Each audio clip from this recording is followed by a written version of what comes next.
زمین چمن گل کھلاتی ہے کیا کیا، زمین چمن گل کھلاتی ہے کیا کیا، بدلتا ہے رنگ آسماں کیسے کیسے، بدلتا ہے رنگ آسماں کیسے کیسے، یہ گورے سکندر یہ قبر دارا، مٹے نامیوں کے نشاں کیسے کیسے، عروج کے جب سفر میں رہنا، نظر میں وقت زوال رکھنا، ہے چڑھاؤ مشکل اتار آساں، بس اس کا ہر دم خیال رکھنا۔ حضرات گرامی قدر بزرگوں اور دوستوں، اللہ تبارک و تعالی مالک الملک ہے، کائنات کا پورا کنٹرول اس رب کے ہاتھ میں ہے۔ جب سے یہ دنیا بنی ہے، دنیا کا ایک نظام اللہ پاک نے قائم کیا ہے۔ یہ نظام ایسا ہے کہ کسی قوم کو عروج عطا کرتا ہے اور ہر عروج کے بعد زوال ہے، جیسے ہر زندگی کو موت ہے، اسی طریقے سے ہر عروج کو زوال ہے۔ یہ دن کے جو اجالے روشن ہوتے ہیں، جب سورج نکلتا ہے تو سورج کی آب و تاب دیکھ کر کے یہ محسوس ہوتا ہے کہ اب یہ سورج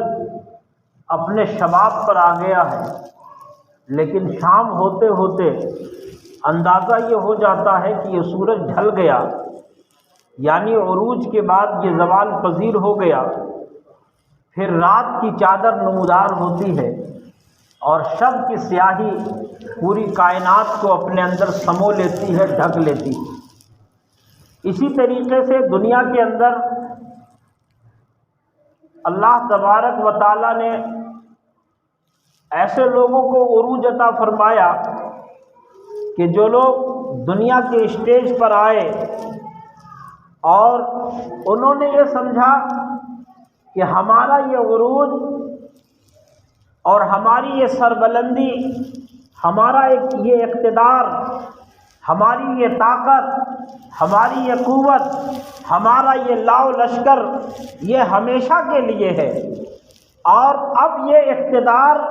اور یہ طاقت، یہ قوت ہم سے کوئی چھین نہیں سکتا ہے۔ حالانکہ اللہ تبارک و تعالیٰ نے کہا وَتِلْكَ الْأَيَّامُ نُدَاوِلُهَا بَيْنَ النَّاسِ، کہ ہم ان ایام کو، دنوں کو عدلتے بدلتے رہتے ہیں۔ کبھی آپ نے دیکھا کہ اس دنیا کے اسٹیج پر ایسا انسان بھی رہا کہ جس کی طاقت اور قوت کے سامنے، جس کی حکومت اور جس کی شان و شوکت کے سامنے دنیا میں کوئی اس کا مقابل نہیں تھا؟ وہ اپنے طاقت کے عروج پر جب آیا تو اس نے سمجھا کہ اب میں ہی میں ہوں، اور میری طاقت ہے، میری حکومت ہے، اب میری شان و شوکت ہے، تو اس نے اعلان کر دیا انا ربکم الاعلی، کہ اب اس وقت میں سب سے بڑا رب ہوں، میں ہی تمہارا مالک اور پالنہار ہوں۔ لیکن دنیا نے یہ منظر دیکھا کہ ابھی چند روز نہیں گزرے تھے، ابھی چند سال نہیں گزرے تھے کہ اس کی طاقت کو زوال آ گیا، اور جس دریا پر اس شخص کی حکومت تھی، جس دریا کو اشارے پر وہ نچایا کرتا تھا، اللہ تبارک و تعالی نے اسی دریا میں اس انسان کو ڈبو کر کے مار دیا، اور اس کی لاش کو دنیا کے لیے عبرت کا سامان بنا دیا کہ زمین نے اس کی لاش قبول نہیں کی، اور آج بھی مصر کے عجائب گھر میں اس کی لاش پڑی ہوئی ہے۔ وہ فرعون کے نام سے جانا جاتا ہے کہ جس کی طاقت اور قوت اور جس کی حکومت مصر میں ایسی تھی کہ اس نے یہ سمجھا کہ میری حکومت کو کبھی زوال نہیں ہوگا، میری حکومت کبھی اختتام پذیر نہیں ہوگی، میری حکومت میں کبھی شام نہیں ہوگی۔ لیکن یہ منظر انہوں نے دیکھا اور دنیا والوں کے لیے وہ سامان عبرت بن گیا۔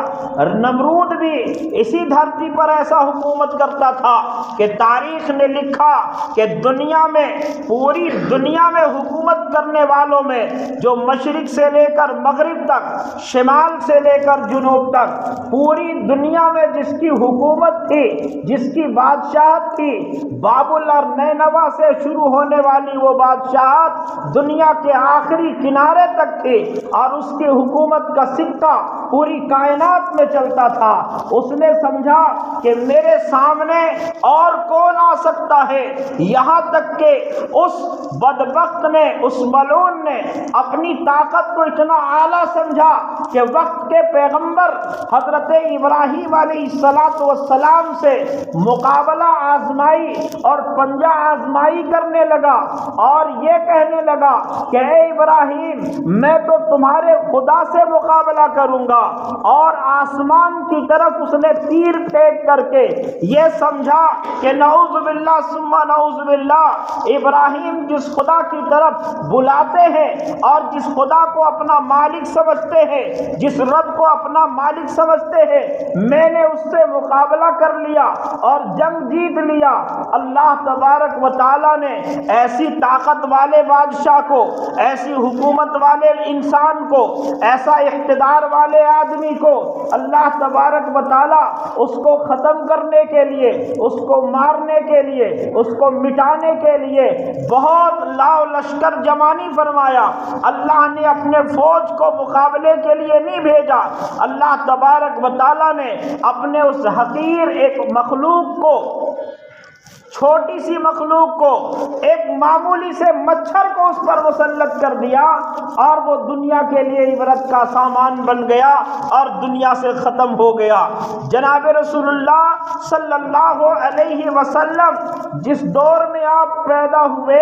6 صدی عیسوی کا وہ دور جس دور میں کائنات میں جہالت اور ضلالت تھی، اس کے باوجود دنیا میں 2 سپر پاور طاقتیں تھیں۔ وہ سپر پاور طاقتیں ایک طرف رومن امپائر اور دوسری طرف پرشین امپائر، فارس کی حکومت تھی اور روم کی حکومت تھی، اور جو لوگ رسول اللہ صلی اللہ علیہ وسلم کے دامن سے چمٹ رہے تھے، آپ صلی اللہ علیہ وسلم کے ساتھ ہو رہے تھے، نبی صلی اللہ علیہ وسلم کے قریب ہو رہے تھے، یہ تو غریب طبقے کے لوگ تھے، یہ فقیر اور مفلس لوگ تھے، یہ تو ایسے لوگ تھے کہ خود رسول اللہ صلی اللہ علیہ وسلم کے گھروں میں 3 مہینے تک چولہا نہیں جلتا تھا، اور ان کے ساتھ رہنے والے لوگوں کا حال یہ ہے کہ وہ فاقہ کشی میں مبتلا تھے۔ یہاں تک کہ حضرت ابو ہریرہ رضی اللہ تعالیٰ عنہ فرماتے ہیں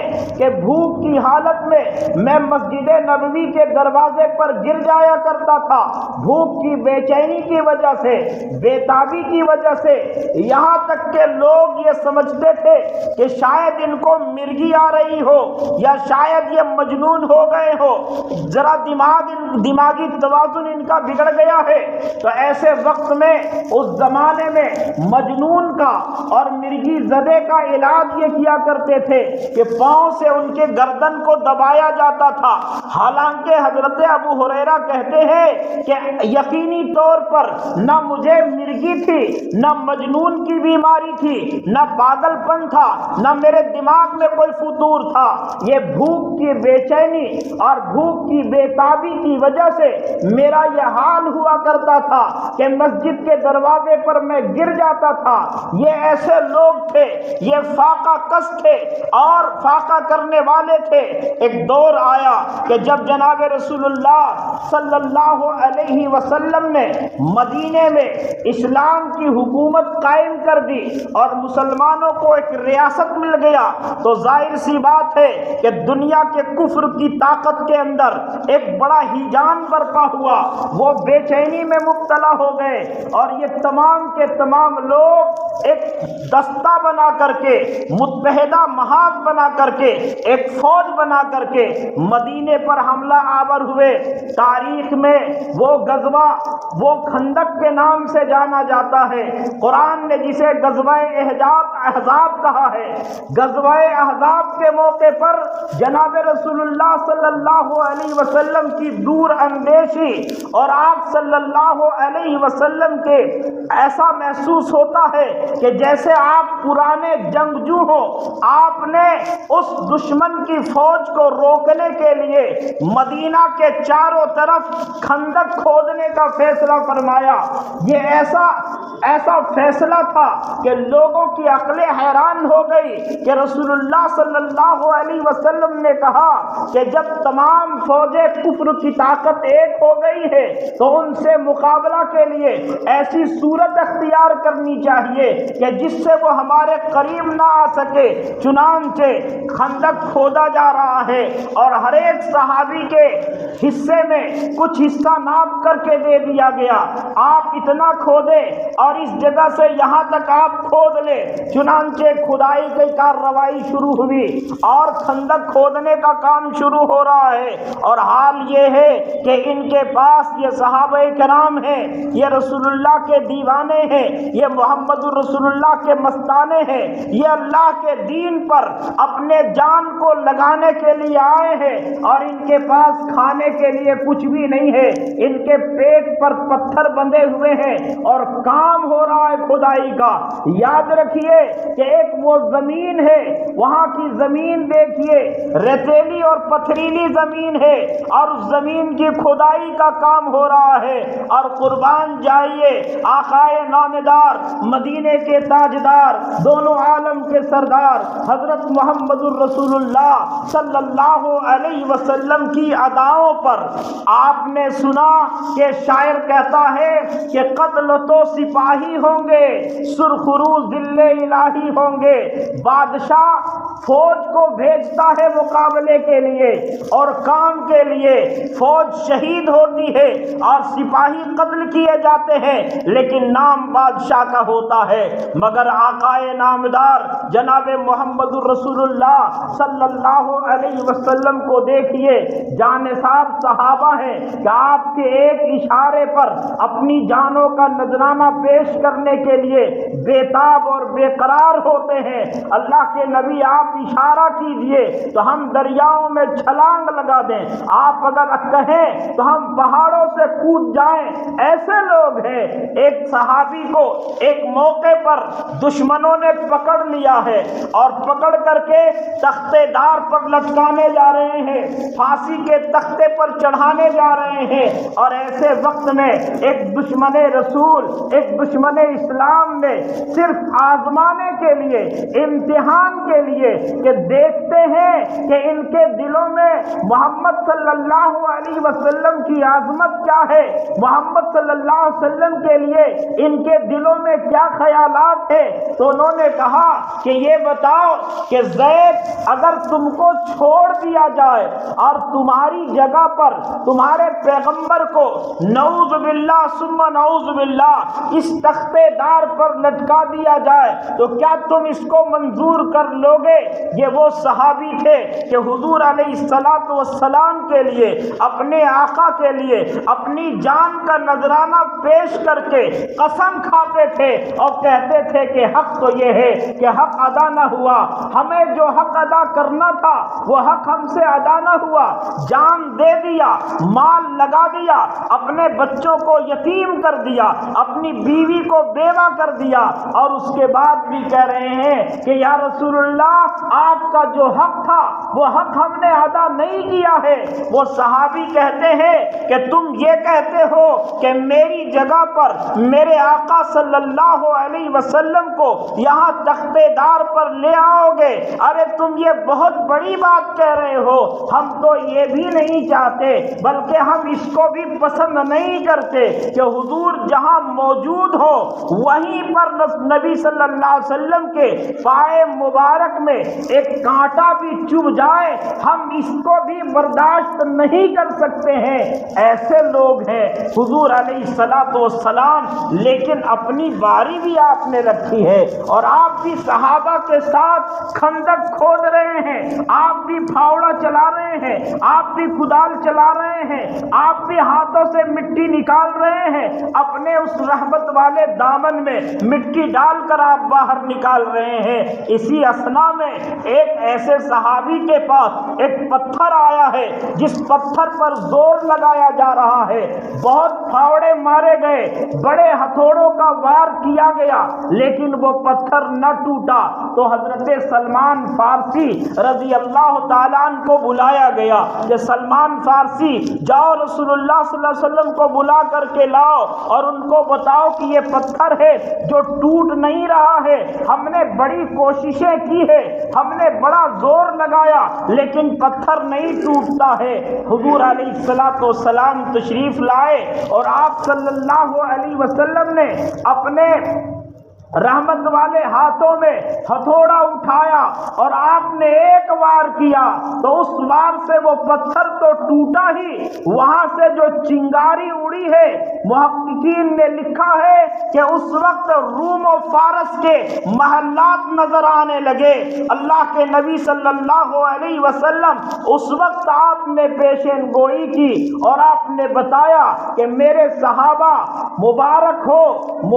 ہو، خوش ہو جاؤ کہ کسرا فتح ہو گیا۔ پھر دوسرا وار کیا تو آپ نے کہا کہ روم فتح ہو گیا۔ تو یہ بظاہر یہ حالت تھی کہ پیٹ پر پتھر بندھے ہوئے ہیں اور کھانے کو اناج نہیں ہے، غریب لوگ ہیں، مفلوق الحال ہیں، اور ایسے لوگ یہ کہہ رہے ہیں کہ قیصر و کسرا فتح ہو گیا۔ تو مشرکین مکہ نے جب یہ سنا تو وہ استہزاء کرنے لگے، مذاق کرنے لگے، اور ان کو لگا کہ یہ دیکھیے کہ جن کے تن پہ کپڑے نہیں ہیں اور جن کے پاس کھانے کو اناج نہیں ہے، یہ قیصر و کسرا کو فتح کرنے کے لیے نکلے ہیں اور یہ قیصر و کسرا کو فتح کریں گے۔ یہ مذاق کر رہے ہیں اور استہزاء کر رہے ہیں، ٹھٹھا اڑا رہے ہیں کہ یہ لوگ ہیں جو قیصر و کسرا کو فتح کریں گے، لیکن ان کو پتہ نہیں تھا کہ کائنات کی چابی، کائنات کے تمام تر اختیارات وہ رب العالمین کے ہاتھ میں ہے۔ وہ جب چاہتا ہے، جسے چاہتا ہے ملک عطا کر دیتا ہے۔ تو اللہ تبارک و تعالی نے قرآن نازل فرمایا اور قرآن نے اعلان کر دیا، اے نبی آپ کہیے ان کو، قل اللہم مالک الملک تؤتی الملک من تشاء۔ اللہ تبارک و تعالی نے کہا آپ ان سے کہیے کہ جو لوگ مذاق کر رہے ہیں، ٹھٹھا کر رہے ہیں، آپ کی غریب کو دیکھ کر کے، آپ کی مفلسی کو، آپ کے ساتھیوں کی زندگی کے حالات کو دیکھ کر کے یہ سمجھ رہے ہیں کہ یہ قیصر و کسرا کو فتح نہیں کر سکتے، ان کو بتا دیجئے کہ ملک اور کائنات یہ اللہ کے ہاتھ میں ہے۔ وہ جسے چاہتا ہے ملک دے دیتا ہے، جس کو چاہتا ہے اس سے لے لیتا ہے، چھین لیتا ہے، یہ اللہ کے ہاتھ میں ہے۔ وہ جس کو چاہتا ہے عزت عطا کرتا ہے، جس کو چاہتا ہے ذلیل کر دیتا ہے۔ ہر طرح کی بھلائی، ہر طرح کا خیر اس رب العالمین کے ہاتھ میں ہے، اور وہ رب العالمین ان اللہ علی کل شیء قدیر، وہ ہر ایک شے پر، ہر چیز پر قدرت رکھتا ہے، ہر شے پر قادر ہے۔ وہ رب العالمین وہ ہے جو ملک کو اور بادشاہوں کو عدلتا بدلتا رہتا ہے۔ وہ دنیا کے اندر اقتدار دیتا ہے اور اقتدار چھین لیتا ہے۔ وہ کبھی فقیروں کو بادشاہ بنا دیتا ہے اور بادشاہوں کو فقیر بنا دیتا ہے۔ وہ رب العالمین ہے۔ اور اللہ تبارک و تعالیٰ نے جب یہ اعلان کرایا تو ابھی چند روز نہیں گزرے تھے، کچھ ہی سال نہیں ہوئے تھے کہ قیصر و کسرا فتح یاب ہوا۔ صحابہ کرام فاتحانہ شان کے ساتھ وہاں داخل ہوئے ہیں اور قیصر و کسرا فتح ہوا۔ خلافت اسلامیہ میں اس کو شامل کیا گیا اور دنیا نے دیکھا کہ دنیا کے اندر ان لوگوں کا جو اللہ اس کے رسول سے محبت کرنے والے تھے، حضور علیہ السلام کی لائی ہوئی شریعت کو نافذ کرنے والے تھے، ان کی طوطی بول رہی تھی اور پوری دنیا میں اسلام کا بول بالا تھا۔ آج ہم جو زوال پذیر ہیں یا آج بھی جو اسلامی سلطنتیں جو بعد میں ہوئی ہیں وہ اپنے عروج کے کے دور میں جو ان کے پاس اللہ اور اس کے رسول کی امانتیں تھیں اس پر وہ کامل اور عامل رہے، تو اس وقت تک ان کے حکومت کا ستارہ غروب نہیں ہوا۔ لیکن جب انہی بادشاہوں کی اولاد میں عیاشی اور دولت سے بے انتہا محبت اور اپنی حکومت میں رعایا کی خبر گیری نہ کرنا، انسانوں کی خیر خواہی کا جذبہ ان کے دلوں سے نکل گیا، تو اللہ تبارک و تعالیٰ نے ان سے وہ اقتدار چھین لیا، ان سے حکومتیں چھین لی۔ اس لیے دنیا میں عروج و زوال کی داستانیں ہیں۔ آج جن لوگوں کے ہاتھ میں اقتدار ہے، اگر وہ بھی یہ چاہتے ہیں کہ آج ہم دنیا سے اس کے نظام کو درہم برہم کر دیں گے اور نظام کو تبدیل کر لیں گے، اور ان لوگوں کو کہ جن کے لبوں پر اللہ اس کے رسول کا نام ہے ان کو مٹا دیں گے، ختم کر دیں گے، تو یاد رکھیے اللہ تبارک و تعالیٰ کی یہ کائنات ہے۔ اس کائنات میں اللہ تعالیٰ کے جو اصول دنیاوی ہے، ان دنیا اصول پر جو عامل ہوتا ہے اللہ تعالیٰ ان کو عروج عطا فرماتا ہے۔ اس لیے علماء نے لکھا ہے کہ جس قوم کے پاس علم کی دولت ہوگی اور علم میں جتنی ترقیاں ان کے پاس ہوں گی اور مادیت کا علم، اس وقت موجودہ دور میں جو سائنس اور ٹیکنالوجی کا علم ہے جو دنیا میں اقتدار کے لیے ضروری ہے، ان علوم پر بھی ان کو مہارت ہو اور دینی علوم پر بھی مہارت ہو، تو ایسے لوگوں کے ہاتھ میں اقتدار اور حکومت آیا کرتی ہے جب ان کے اخلاق درست ہو جائیں، ان کے کردار درست ہو جائے، ان کا کیریکٹر اچھا ہو جائے، وہ رعایا کی خبر گیری کرنے والے بن جائیں اور ایک دوسرے کے دکھ درد میں آنسو بہانے والے بن جائیں، تو اللہ تعالیٰ ایسے لوگوں کو اقتدار عطا کرتا ہے، ایسے لوگوں کو حکومت عطا کرتا ہے۔ اللہ تبارک و تعالیٰ نے دنیا کا نظام یہ بنایا ہے، اس نظام سے ہمیں گھبرانے کی ضرورت نہیں ہے بلکہ ہمیں تیاری کرنے کی ضرورت ہے۔ ہم اپنے آپ کو اس اسوہ کے مطابق ڈھال لیں جو اسوہ ہمیں جناب رسول اللہ صلی اللہ علیہ وسلم نے دیا تھا۔ وہ علم کا تحفہ دنیا والوں کو محمد الرسول اللہ صلی اللہ علیہ وسلم کے ذریعے سے ملا ہے، اور مسلمانوں کے پاس کیا کچھ نہیں تھا۔ جب اندلس کو عیسائیوں نے فتح کیا ہے تو 300 سال تک یورپ کے لوگ مسلمانوں کی کتب خانوں کو یورپ کی زبان میں اپنی زبان میں 300 سال تک تبدیل کرتے رہے۔ اندازہ کیجئے کہ مسلمانوں کے پاس علم کا کتنا بڑا ذخیرہ تھا جس کو یورپ نے ٹرانسلیٹ کر کے اپنے یہاں رکھا اور اس کو پوری دنیا میں نافذ کر دیا۔ ہمیں ضرورت ہے کہ ہم ماضی کی داستانوں کو پڑھیں اور اپنے بزرگوں کو، اپنے اکابر کے واقعات کو پڑھیں اور مستقبل کو تعمیر کرنے کی کوشش کریں۔ اللہ تبارک و تعالی ہم کو ماضی کی داستانوں سے عبرت حاصل کرنے کی توفیق عطا فرمائے اور اپنے آپ کو جناب محمد رسول اللہ صلی اللہ علیہ وسلم کے لائے ہوئے دین کے مطابق عمل کرنے کی توفیق عطا فرمائے۔ وما توفیقی الا باللہ۔